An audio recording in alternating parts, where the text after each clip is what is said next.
Hey guys, here talking to you about in-text citations today.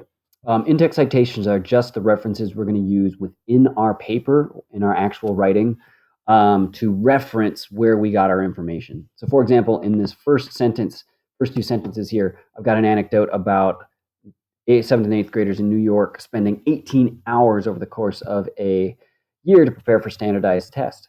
And I didn't come up with that information. This information came from an author by the name of Koh, K-O-H. So if I see that parenthetical citation in parentheses, I can scroll down to any works cited page, and I should, yep, there it is, see the full citation of where this came from. So the creation of these in-text citations is pretty easy, and it's just helping us prep for writing when we get to it. It helps us keep our information straight so we know what information came from what source.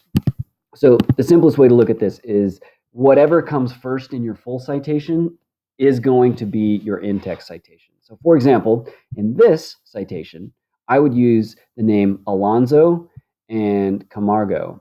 I would list both authors' names since I see there's two authors here. And here's kind of how that breaks down in terms of authors. Shouldn't have an apostrophe there. If I said one author said, just use that author's last name in parentheses, and also use the page number if you have one. A lot of web sources won't have page numbers, but a lot of research database articles will have page numbers. If you have two authors, list both of the authors in whatever order that they're listed in the paper.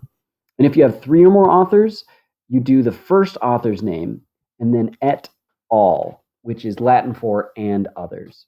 And then again, just a space and a page number if you have it. Leave out page numbers if you don't. If you don't have any author, you use whatever comes next in that full citation that we talked about in the other video.